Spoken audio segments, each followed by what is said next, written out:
Priscilla Noviani, NIM 2019 720051.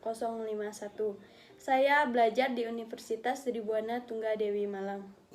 Saya akan menjelaskan tentang mata kuliah inklusi. Masuk pada materi. Pengertian sekolah inklusi.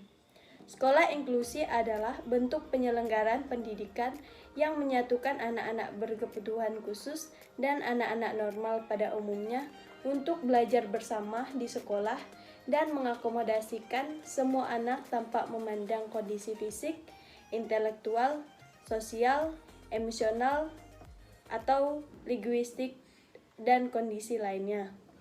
Menyangkut anak-anak penyandang, cacat, dan berbakat. Adapun tujuan pendidikan inklusi dibagi atas 4.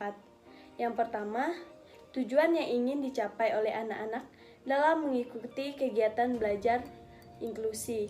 Yang kedua, tujuan yang ingin dicapai oleh guru-guru dalam pelaksanaan pendidikan inklusi.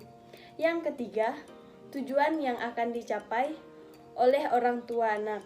Dan yang keempat adalah tujuan yang diharapkan dapat dicapai oleh masyarakat dalam pelaksanaan pendidikan inklusi. Kita masuk pada karakteristik peserta didik anak inklusi.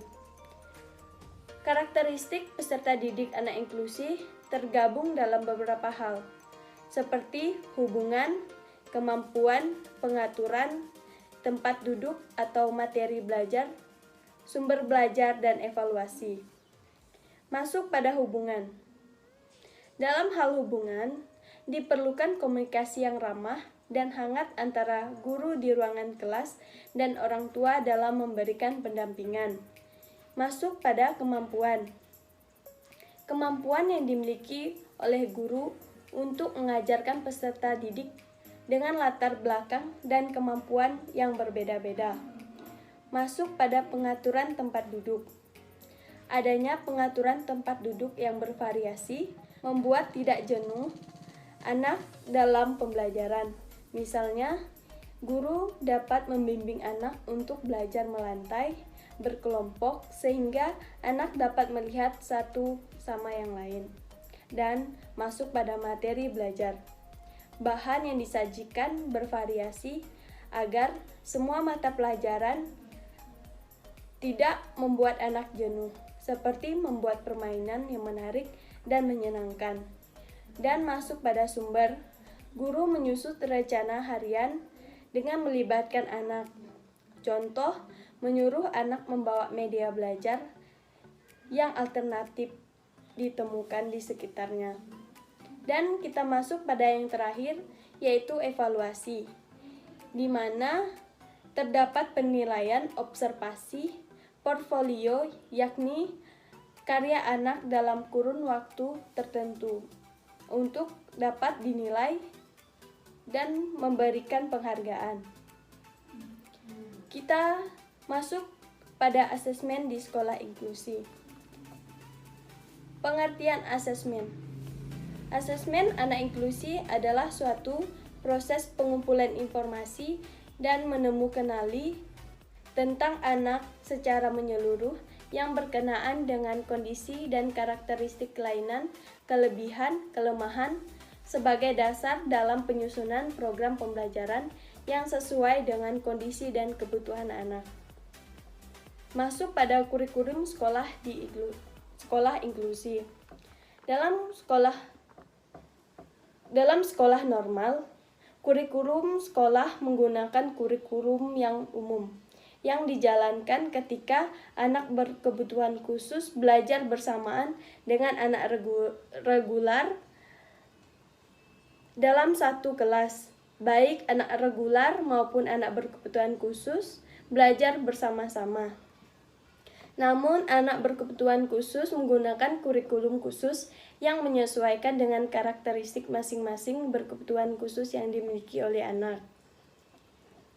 Masuk ke tenaga kerjaan dalam pelaksanaan sekolah berkebutuhan khusus. Menurut hal yang paling mendominan ada dua faktor yang mendukung pelaksanaan sekolah berkebutuhan khusus. Yang pertama ada guru pembimbing khusus atau GPK, yaitu guru yang bertugas mendampingi anak berkebutuhan khusus dalam proses belajar mengajar di kelas reguler, yang berkualifikasi pendidikan luar biasa dan bertugas menjabatani kesulitan anak berkebutuhan khusus dan guru kelas dalam proses pembelajaran dan melakukan tugas khusus, yaitu membimbing anak berkebutuhan khusus. Ada beberapa tugas yang dijalankan oleh guru GPK, yaitu yang pertama, menyusun instrumen asesmen pendidikan bersama dengan guru kelas dan guru mata pelajaran. Yang kedua, membangun sistem organisasi antara guru, pihak sekolah, dan orang tua peserta didik. Dan yang ketiga, memberikan pelayanan khusus bagi anak berkelainan yang mengalami hambatan dengan mengikuti kegiatan pembelajaran di kelas umum. Nah, hal yang mendominasi dalam sekolah inklusi yaitu ada kepala sekolah. Kepala sekolah merupakan orang yang bertanggung jawab atas pelaksanaan keseluruhan proses pendidikan di sekolah yang dilakukan oleh unsur warga sekolah yang dilaksanakan secara efektif dan efisien. Peran kepala sekolah sangatlah besar. Mengapa? Karena kepala sekolah adalah seorang kepala sekolah yang harus bertanggung jawab terhadap pelaksanaan materi pembelajaran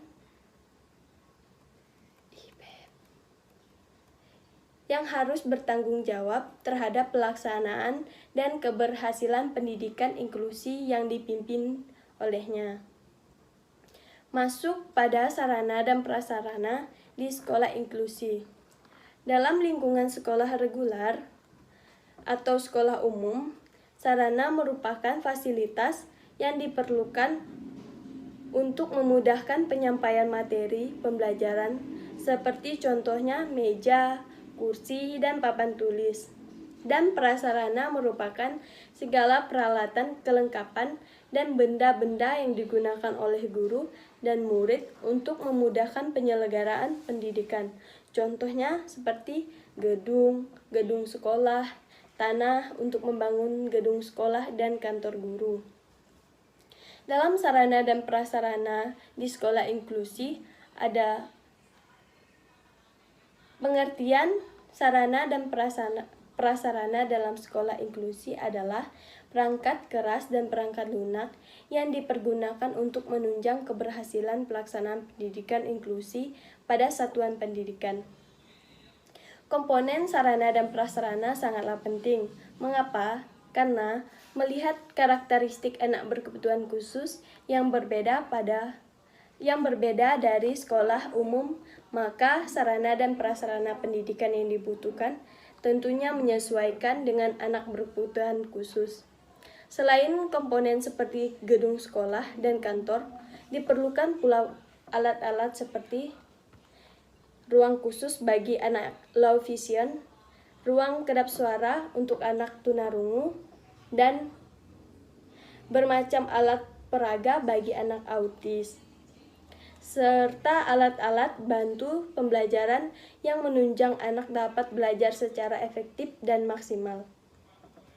Sekian ringkasan materi pembelajaran inklusi yang dapat saya sampaikan. Semoga bermanfaat. Terima kasih.